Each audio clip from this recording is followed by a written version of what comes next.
Bruce, you must have something really good too. Of course I do. It's Bruce Danielson, and I guess I'm here to entertain you too.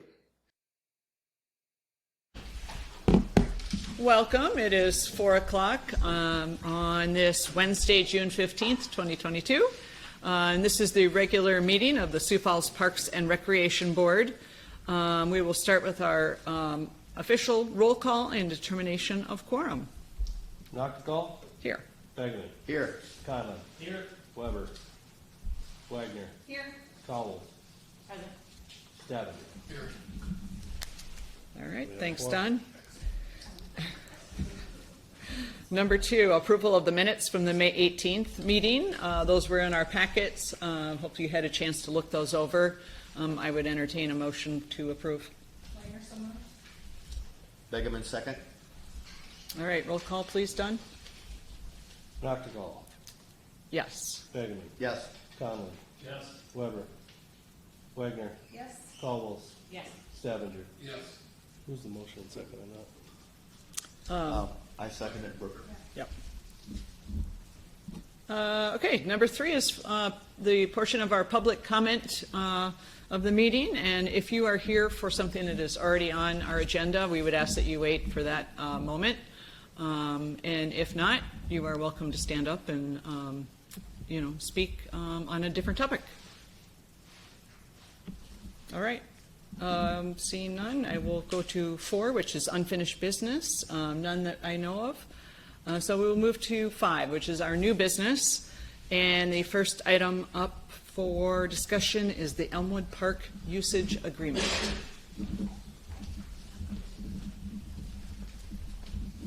This way. Well, good afternoon. Thank you. This usage agreement would be with Sioux Falls BMX, who approached us several months ago looking for an opportunity to construct a pump track within the park system. Pump track is a track for bicycles that is, once you get started, is used, essentially you just use your core muscles to keep going around the pump track and turns and over moguls. This would be a dirt track as proposed. There are some other paved trail or paved pump tracks across the country, but this is proposed as a dirt track to get us started. With this, we have put this usage agreement together very similar to the usage agreement we have with FAST for single track trails. Essentially, what Sioux Falls BMX has agreed to do and what the city agrees to do mirrors those or that other usage agreement. Essentially, what they're going to do is they're going to construct and maintain the pump track, and we are going to maintain the area around the pump track as a city park like we are currently. So they'll be responsible for all costs associated with construction and maintenance. The location of this would be at the north end of Elmwood Park. There is some parking there, which would be good, and it's also got great access to the bike trail. There's an exhibit at the back of this agreement that shows that. The agreement states that the improvements must be completed by September 30th, and that this agreement would expire on December 31st of 2023, essentially giving a full season after construction to see how things are going. We anticipate that they're going to go very well and have built in a 3-year extension to this agreement as well. Chris Phillips with Sioux Falls BMX is here. Now, if you have any questions for me or for him, we'd be happy to answer those questions.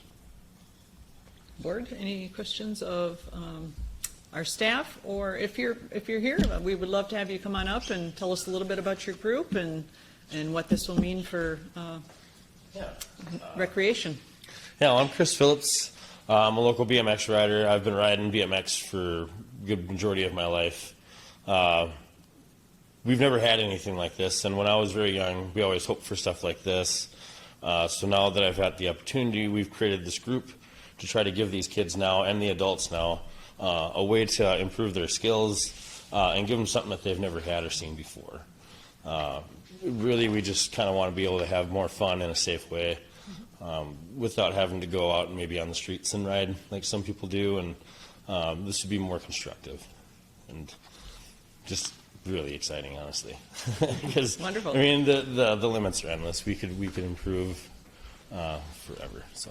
Chris, what is the time frame once you start construction? How long does it take to put this particular park together? Once we have the amount of dirt that we'll need for the phase one, which will be just the outline, which is on that photo. I mean, roughly, I would say like 40 to 70 hours. With a few guys, we have Empire Construction. They're going to donate some machines, and they're also going to be donating all the dirt as they dig it up. So we'll have them to be able to put the dirt where we need it, and then we can come in with our shovels and really just shape everything. So that should speed up our process quite a bit. Once that's done, we'll be adding a figure 8 addition in the center, which I hope to still potentially start this spring, or not this spring, this summer. And then there will be a strider track as well. So there'll be a place for those little kids to kind of run off on their own right next to it. Great. Give us an idea of how big this is. The main track is 60 by 90 foot roughly. So it'll be 90 foot long, 60 foot at its widest, but the most of that is about 50 foot. And then there's like a little 10 foot bump out that kind of goes out. And It looks big. It sounds bigger than what the picture represents. It's a small picture. How many members do you have? right now there's just 4 of us. So we're working on our software to retain members, take our donations. We're still very new. I did join with the IMBA, so we have a connection with their 501c3. We're just one step at a time right now, honestly. If I may, Ron Paul Dizelle, Falls Can I Area have you Single Track. come upstairs? Thanks. Hello, I'm Ron Paul Dizelle, Vice President of Falls Area Single Track. I've been with Falls Area Single Track for 10 of the 12 years. This is something that we are asked dozens of times every year to build. It's just outside of our abilities. So when Chris approached us, we thought it was a great idea. So they have Falls Area Single Tracks backing. They have our membership, which is over 400 strong, that all have kids that will use it as well, probably become members of theirs, probably help with the maintenance. So hopefully that says something. Yeah. What does the maintenance look like? Like a week or every couple of weeks? Like how We'd be there weekly. weekly? Yeah, so we'd probably go on, it would be either Sunday afternoons, usually about an hour and a half, 2 hours worth of weekly maintenance. And a lot of that just consists of just getting any kind of loose gravels off the surface, wetting the surface down to make it grippy and kind of pack in real good. We hope to use a higher concentration of clay, so once it gets packed in, it'll be more like a concrete surface, and it should not erode as bad, which will save us on our maintenance weekly. Great. Any other questions? Thanks for Thank you, informing guys. us. Yes. Yeah, so staff would recommend approval of this usage agreement. All right. Thank you so much. So we are looking now for a motion to approve the agreement as written. So moved. Second. We have a motion and a second, so we need a roll call. Done. Noctegal. Yes. Hageman. Yes. Conlon. Yes. Wagner. Yes. Powles. Yes. Steffen. Yes. Motion approved. Okay. Thank you. Second item on, thanks so much, you guys. Thanks for coming in. you. Look forward to the partnership. Okay, next up is Sioux Falls Area Community Foundation gifting agreement for community engagement and naming studies. Mike. Good afternoon, Board. This item is a gifting agreement with the Sioux Falls Area Community Foundation with the collaboration and approval of the newly formed Parks Foundation. This is a $137,000 cash gift, which we intend to use for 2 professional studies. One is the community engagement study associated with the community or the Quality of Life Bond 3 projects, in which we engaged in the community into the design process gather feedback through a variety of methods, and ultimately complete vision plans for each one of those project sites. The second study is a benchmarking and naming study in which we inventory and analyze all different city assets for potential naming and sponsorship opportunities. The community engagement study is about a 6-month process. The benchmarking study is about a 12-month process. We hope to start both of them later this summer. We went to City Council yesterday at informational, informed them of this. It was very well received.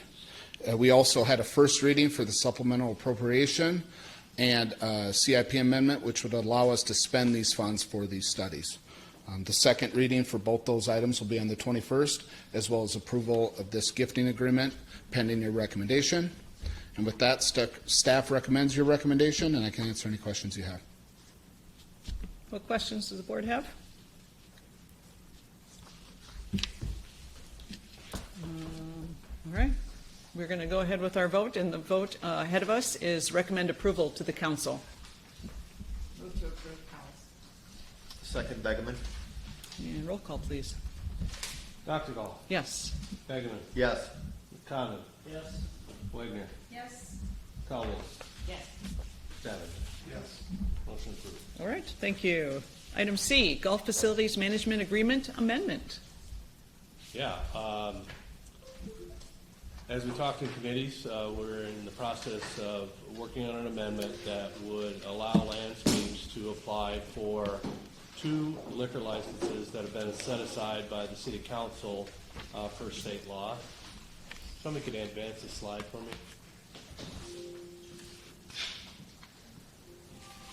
So back on April, council amended changes to their liquor licensing ordinance to really adopt state guidelines, allowing liquor license to be issued to municipally owned golf courses. Back in May, they also, as required by ordinance, passed a resolution for the city to set aside 2 liquor licenses out of the 9 that the city had available for city courses. And so in order to allow landscapes to move forward with the application for the liquor licenses at Prairie Green and Elmwood, we really need to do this amendment so that the liquor licenses are owned and maintained and held by the golf course manager. Our current agreement with landscapes already addresses beer and wine. However, because there is no liquor license language in there that addresses that, that's the purpose of the amendment. And this is very similar to what we do with Spectra, who is a food service provider at the Premier Center and Convention Center.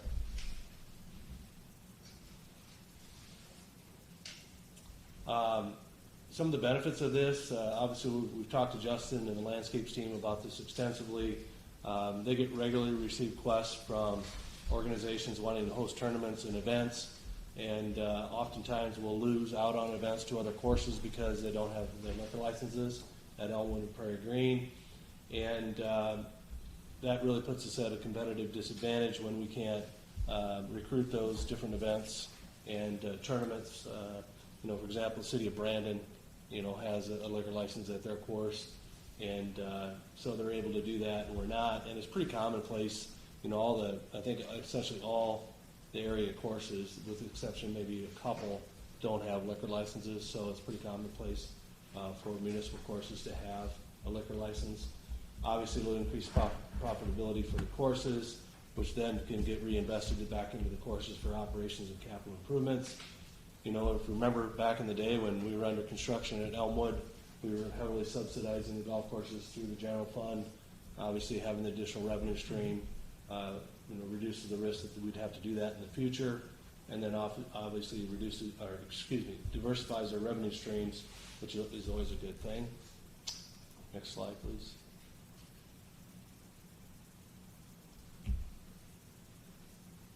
So there will be 2 liquor licenses held by landscapes, one for Elmwood and one for Prairie Green. They will pay the same price that any private applicant would pay. It would be funded through Landscapes Golf Management's operating account for the courses, which they essentially hold on behalf of the city. And the other thing we've done is that we have asked Landscapes and our finance team to project out after the purchase of these licenses whether there'll be ample reserves for planned capital improvements and cash reserves, and there certainly will be as a result of that. So that's a good thing. Again, all licenses would be held in Landscape's name. However, upon the termination of this agreement in 5 years or so, they'll be required to transfer the license at no cost to the city or the succeeding golf course manager if that doesn't happen to be Landscape's going forward. We looked at how we would treat the financial reporting of the licenses themselves. So our finance team got on the phone with Landscape's accounting team, and they came to an agreement that would be defined as another asset for the purposes of financial reporting. And then similar to other capital expenditures, the acquisition costs and any market value adjustments to the liquor license are excluded from calculating the incentive management fees. And as a reminder, the incentive fees are driven by net operating income, and that's our current relationship where we pay them $75,000 for them as a management fee, and then they have a incentive fee of 11% on net operating income. So we really wanted to make sure that that was separate and apart from their normal financial incentives. But however, the renewal costs, there's an annual renewal cost for the licenses, and they would be treated as an operating expense as proposed in the amendment. So we were at the City Council informational, very positive, I think, from the council's perspective, moving forward with this. This is kind of the final step that they've been taking to allow us to be able to use this state law to be able to issue those to our city courses. We're before you today, and then on the 21st we'll process the amendment to the golf course management agreement, and then subject to the approval of the application by Landscapes for both Elmwood and Prairie Green, they anticipate being able to begin to use the license on or about September 1st of 22. So Justin is here and Kat is here from Landscapes. If you have any questions of them or myself. All right. What questions do we have, board? I am curious, there was a mention, I think Dodd mentioned about that you guys have to turn away quite a few events. Can you just talk a little bit about that? Because we don't have that option. Yeah, to answer the question, it's more prevalent in the off season. Mm-hmm. Now that we're utilizing the facilities for parties and holiday parties and anniversaries and things like that, fundraisers. And so that's really a big one because they're inside, they're not out playing golf, right. They're spending time indoors, and so that'll definitely move the needle as we continue to try to focus on that. And then in addition, when we get the new Elmwood Clubhouse, that's going to be much more full service and have space, this aligns really well for that vision and opportunity. So, but also golf events, bigger golf events, specifically charities. It's something that we're asked, and we do lose a handful to the competition. The other thing that I would mention is when we first arrived and we were the newbies, so to speak, one of the main questions we received was, does this mean you can help us get a liquor license? It was at the forefront of questions from season pass holders and patrons due to the fact that neither of the golf courses had a license, and that's rare when you compare us to the other competition, public and private, in the community. Mm-hmm. Okay. Any other questions? How's the season starting? It started slow. Yeah, it started slow. Mother Nature must not be a golfer, at least in 22. So it was slow with the weather. We're now finally starting to see people come out and enjoy the golf courses. Mm-hmm. Did the courses in town sustain damage through the storms? We were very fortunate with the storms. I think in total, the 3 golf courses, less than 30 trees. So really fortunate and no major damage. So yeah, we lucked out in comparison, especially to the golf courses north of us, like Brookings and courses in Madison. So yeah, a little late start to the season. Golf courses, I would touch on this. It was a very dry winter for golf courses. in this region, there was a lot of desiccation, turf desiccation and winter kill prevalent. We lucked out with that on 2 of the 3 golf courses. Elmwood has a little bit in the fairway and the tee boxes. We have addressed that. We did some seeding and verticutting, and that didn't hold as well as we would have liked because of the spring cold temperatures. And last week we hit it again with some ryegrass, and it's popping up already. And before we know it, Elmwood's going to be in the same condition as Prairie Green and Keene Park. But we were also lucky. We had minimal turf loss and winter kill and compared to a lot of places in the region. Good to hear. Thanks for the info. Appreciate it. Thank you. All right, so the vote ahead of us is to recommend approval to the council to amend the contract. Looking for a motion for recommending approval. I would recommend that. Begman? Second. Charles? All right, roll call. Okay. Octagon. Yes. Begeman. Yes. Conlon. Yes. Wegner. Yes. Cowles. Yes. Stabby. Yes. Okay, motion approved. Thank you. And we are on to number 6, report of the director. Don. Yeah, well, thank you. We've been doing a lot of interviews lately for the community engagement process that was announced yesterday, and done quite a few of those. There's a lot of interest in the Yankton Trail Park, road realignment and resurfacing of the lots and roads in that area. People think we're, I'm not sure what people think, but the reality of that, if we haven't already talked about it, is that they're adding another left turn lane off of Western Avenue. And so in order to have enough space to be able to build that, the DOT to be able to build that, it encroaches closer into the, I said east end on the camera, but it's actually the west end of Yankton Trail Park. And so we're having to slide our ring road that goes through Yankton Trail Park over, and we were actually in the right of way of the DOT a little bit. And so that was a good thing that we caught as well. So we'll be out of there right away. But more importantly, it allows them enough land to be able to add the second turn lane to get onto 229. And so they want to do that next year. So we worked with Public Works to say, let us get in, get the road moved, get the fence moved. And so we're basically clearing the way for them to be able to do it. And then Tori had already planned to do some other asphalt work in there. You know, some of it's seal coat, some of it's striping, some of it's mill and overlay. But while we were in there, we just wanted to get it all done at the same time. So that's what's going on there in case you get questions. Pools are busy. We've already had max capacity at a couple of them on those really hot days. And with the forecast looking like it is, probably continue to have more of those.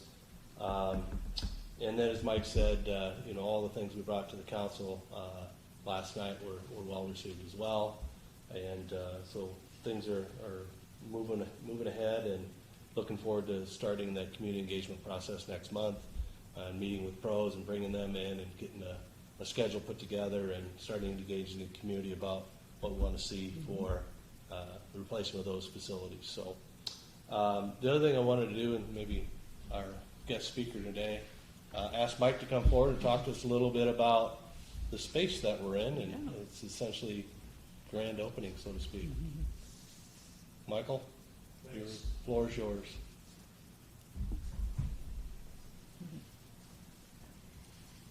Hi, I'm Mike Cooper with the Arboretum, and welcome back again. And actually, the floor is ours.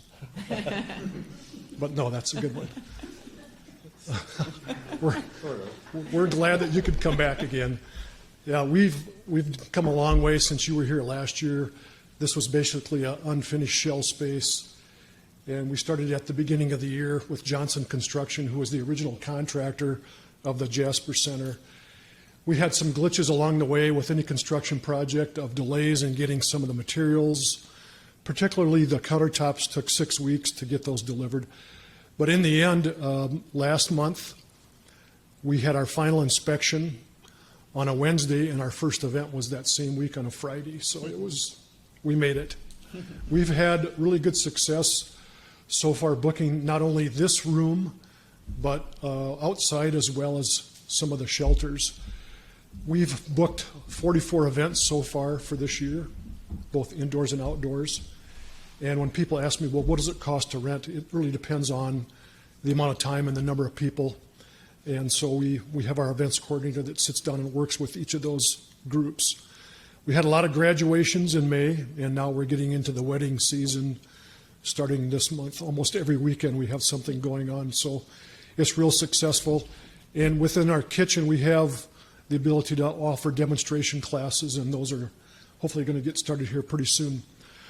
The Arboretum board doesn't want to stop here because the next project that we want to work on is updating our patio garden behind you there. We have some plans that we've put together with Confluence, and the first phase we have funding in place, but we want to wait until the fall to do that because we don't want to disrupt the events that we have booked for this summer. The first phase will be adding a pergola, shelter, some other amenities with a deck, a stairway up to the upper deck. And then phase 2, if we can get some additional funding in place, would be adding an outdoor fire pit with seating. We would have a propane tank that we would have to add out here, as well as some other furniture, some raised planters, some additional landscaping. So along with the indoor space, we're really excited about trying to update the outdoor patio because a lot of the events that go on in here end up migrating to the outside too, which is great. That's what we like to see. The next thing that we're working on, last year I think I may have told you that we received a grant from the Mary Chilton DAR, Daughters of American Revolution, to put together a historic trail guide talking about the old East Sioux Falls town. And through Augustana Archaeological Study, we were able to identify a number of years ago some of the basic features that were here when it was East Sioux Falls.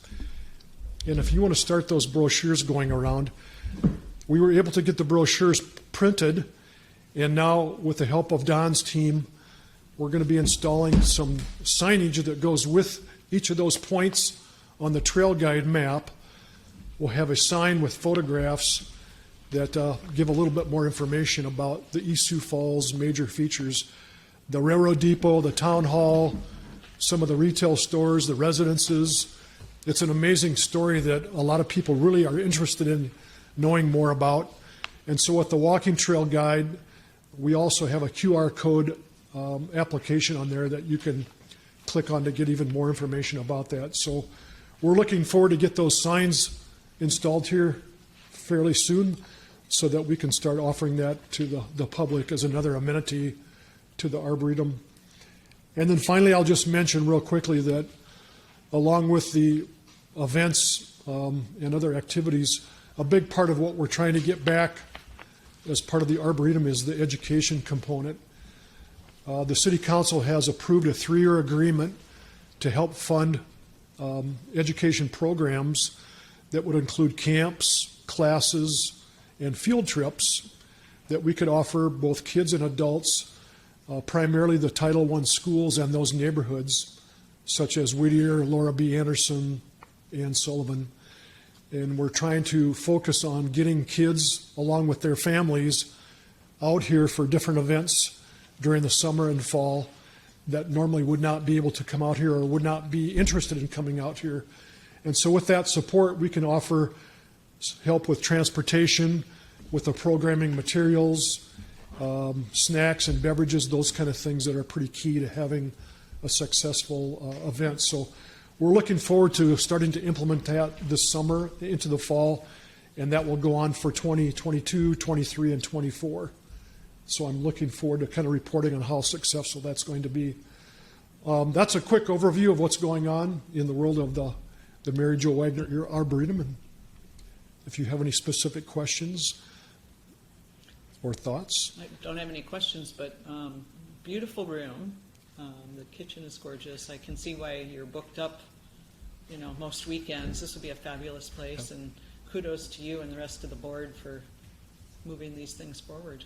We had some good progress. sponsorships to help us along the way, and Great.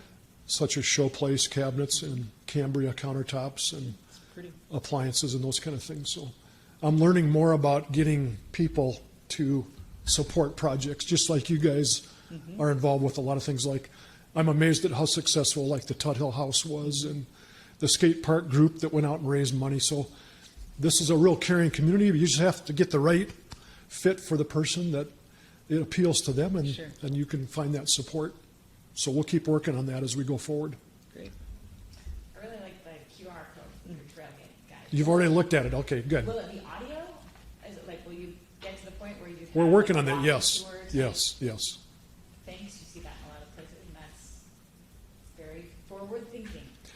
We had a couple that stopped in yesterday and from Brandon, and the wife's, she had a great grandfather who was a stone cutter that worked on the old courthouse museum clock tower.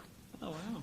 So I'm going to try to track down a little bit more about that family history. But those kind of stories I'm hoping we can eventually get more of before we lose all that past history about what happened out here. Mike, what year was it when Community Appeal granted that first initial fundraising effort? Do you remember? Well, the first phase of development was in 2011. Okay. So it was right before that. And then- 2008, I think. Yeah, that's when it started. Great recession. Yep. Yes, yes. How could we forget that? And then this building was constructed in 2013. It's amazing what's happened out here. And I really like that you got Jim Stavager's picture on there. It, Kind yeah, of a pretty good likeness. well, Sorry, Jim. but thanks again for coming out, and Thank you. appreciate What's your Dave? support as always. I would just wrap up my comments just thanking Mike for his incredible leadership Yeah. for the Arboretum Society. We've accomplished, or I should say, mostly Mike, has accomplished a lot in a short period of time, and very focused about priorities and identifying what's most important for us to be working on, and ticking those things off and going to the next item. And this is an example of Yeah. where we're sitting in today because of Mike's efforts to be able to move those projects forward and just keep churning along and engaging the board of the Arboretum Society in a way that has not happened in the past. So Leadership matters. it does, and he's got it. So thank you, Mike. Thanks, Mike. That's all I have. Okay, perfect. Next is item 7, items added after the agenda deadline, none that I am aware of. Reading of communications to the board, none there. Open board discussion. Hearing none, I would entertain a motion to adjourn. So move. Thank you. Thanks, everyone. Good.